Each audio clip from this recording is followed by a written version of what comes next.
C'est très riche. C'est très très riche, c'est pluridisciplinaire. On a des pratiques de techniques classiques, techniques contemporaines, on a les méthodes de reset de James Carles. Pour nous, on a aussi des cours théoriques, pédagogie notamment. On a également des intervenants qui peuvent venir sur des week-ends. On intervient aussi en mise en situation un matin par semaine dans une école maternelle. Tout ce qui va être travail de répertoire, travail de création donc de pièces collectives. On a aussi l'anatomie, la physiologie, l'histoire de la danse et la musique. Moi, j'ai encore le bloc de l'anatomie à passer. Donc ça aide beaucoup, nous, en tant que danseurs à l'origine, mais aussi en tant que futurs pédagogues, ça nous aide à comprendre ce qui se passe à l'intérieur et avec quel outil je travaille tous les jours. Et après, en plus, chacun avec nos tuteurs respectifs, on intervient dans leurs cours à eux, amateurs, le soir, en tutorat.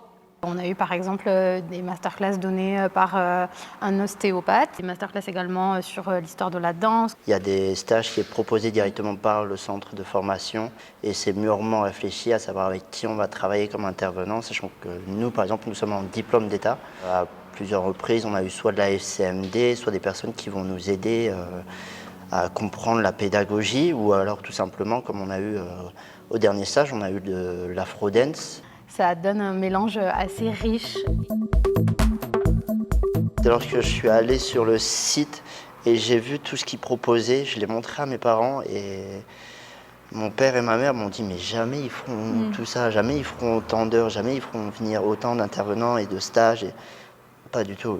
On est toujours occuper à faire quelque chose pour la danse. Là il faisait beau, les gens sont accueillants. Les gens ont l'accent. On passe par le prisme en fait des danses afrodescendantes.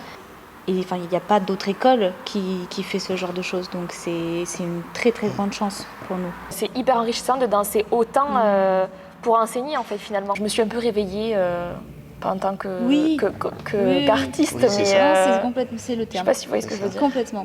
Il y avait vraiment tout le côté danseur-interprète qui était également inclus dans la formation. Ça fait comme si on avait un peu un double cursus sans avoir un double cursus. On est quand même en perpétuelle recherche de notre matière, notre danse, qui on est.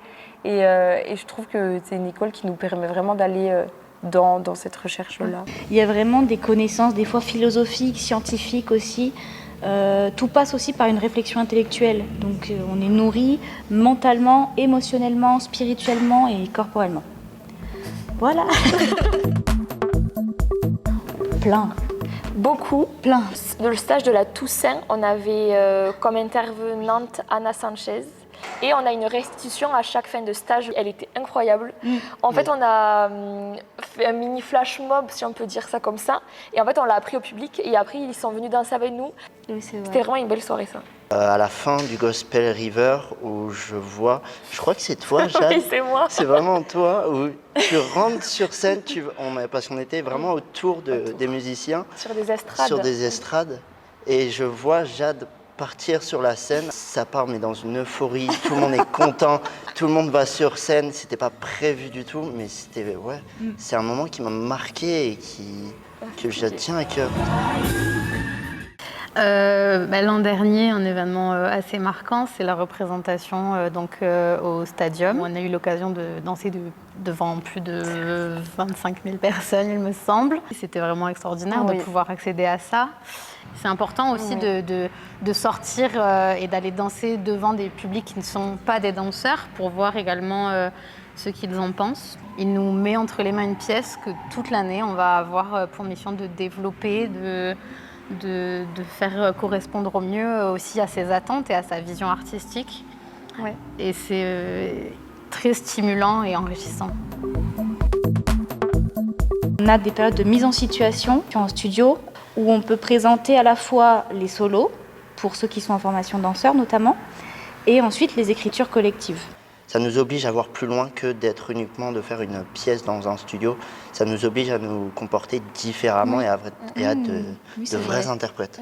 Et ensuite, c'est dès les cours techniques. On nous parle en fait de cette connexion à l'espace, de la projection du geste dès le cours technique. Même en répétition à studio, on est sur scène. Enfin, j'ai l'impression. Oui, complètement. Ils disent lumière, musique. En vrai, c'est des détails, mais moi, ça m'était jamais arrivé avant dans mes écoles amateurs qu'on dise lumière alors qu'on est dans un studio. Mais aussi, par exemple, à la fin des stages, avec la soirée de restitution, donc dans laquelle on va pouvoir montrer tout ce qu'on a fait durant la semaine avec les intervenants extérieurs. On nous parle tout le temps de prendre le cours en fait, technique comme si on était au plateau. Et donc ça nous fait vraiment travailler la scène tout au long de l'année. Il n'y a pas de surprise quand on arrive sur la scène parce qu'en fait, on est prêt. En fait, il n'y a plus qu'à mettre en jeu ce dont on nous prépare depuis le début de l'année. C'est ça. On est vraiment dans la bienveillance et dans le partage et je trouve que d'aller au CCJC, c'est être sûr de se nourrir artistiquement mais aussi humainement. C'est une formation qui offre une diversité et une richesse de contenu qui est assez incroyable. Je dirais que la formation combine plein d'éléments qui sont pour moi fondamentaux dans la formation en fait, d'un futur danseur ou pédagogue dans la danse. Il y a vraiment cet esprit de collectif, en tout cas chez James Carles. C'est vraiment sur ça aussi qu'il axe sa pédagogie et sa transmission. Vraiment l'idée c'est écrit dans tout le centre, il y a marqué dansons ensemble sur tous les murs du centre et ça se ressent du coup dans l'équipe finalement. Ils sont très ouverts, très bienveillants, très à l'écoute. Et ça nous permet, du coup, nous, d'être assez à l'aise pour pouvoir s'ouvrir et être curieux également et à l'écoute de ce qu'eux aussi ont à dire. C'est vraiment une grosse relation de confiance. On est au centre tout le temps. On se voit pas assez, je pense. Et le soir, on finit par se retrouver. En fait, ce qu'on vit, c'est tellement fort que je trouve qu'on a besoin de chacun pour s'aider, se soutenir, s'entraider. Donc, franchement, niveau relation...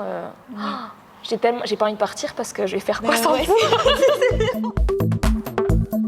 À des personnes qui veulent comprendre ce qu'est la danse, qui veulent devenir artistes, danseurs, interprètes, qui veulent se former à la pédagogie, mais que effectivement il n'y a pas un profil type. Si vous sentez que là ça vous appelle, je pense qu'il faut suivre cette flamme qui commence à s'allumer. On apprend beaucoup sur soi-même, mais aussi sur la force collective. On est dans une spirale de plein de mondes différents, mais en même temps tout cela pour l'amour de la danse. Et de la motivation. Oui, il en faut aussi quand même. Aux personnes curieuses, ouvertes, qui sont avides justement de ce travail en collectif. On retrouve le sourire, on trouve la joie de vivre et on danse, mais comme si on mesurait 4 mètres de haut. Vraiment, c'est un endroit bienveillant, à l'écoute. Je ne pensais pas ressortir avec en fait autant d'informations en plus, de me dire c'est fou, hein. Plein de projets la tête, plein de nouvelles idées qui viennent. Puis tout se concrétise en plus d'année en année. Oui. Je vois la différence.